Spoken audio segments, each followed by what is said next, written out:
आपने किसी मुल्क के लिए वीज़ा अप्लाई करना है, किसी कंसल्टेंट को या किसी एजेंट को आपने फ़ाइल बनाने का बोला हुआ है कि भाई ये मेरी फ़ाइल तैयार कर दो, तो यहाँ पे मैं एक बात बता दूँ, आपने पासपोर्ट नहीं देना। चाहे आप अमेरिका का, कनाडा का, ऑस्ट्रेलिया का, यूरोप का, छोटे कंबोडिया, लाओस, थाईलैंड, सिंगापुर, किसी भी कंट्री का वीज़ा अप्लाई कर रहे हो ना भाई, पासपोर्ट देने की ज़रूरत नहीं होती।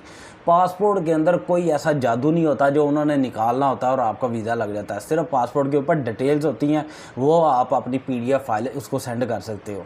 फ्रंट पेज की, बाकी पेजेस की, मुकम्मल पासपोर्ट की आप पीडीएफ फाइल उसको सेंड कर सकते हो। जिस चीज़ की उसको ज़रूरत हो वहाँ से वो रीड करके वो लगा सकता है। जो भी है भाई, आपने फिर पासपोर्ट नहीं देना है। बाद में आप परेशान हो गए कि यार एजेंट तो ब्लैकमेल कर रहा है, यार फलाना बंदा तो ब्लैकमेल कर रहा है, हमने तो पासपोर्ट दिया था यूरोप के वीज़े के लिए, बाद में वो पासपोर्ट नहीं दे रहा, ये इतने पैसे मांग रहा है। तो ये आपकी गलती है, आपने पासपोर्ट नहीं किसी को देना। पासपोर्ट देने से वीज़ा नहीं लगता। पासपोर्ट जिसने आपकी फ़ाइल बनानी है, फ़ाइल बनाने के लिए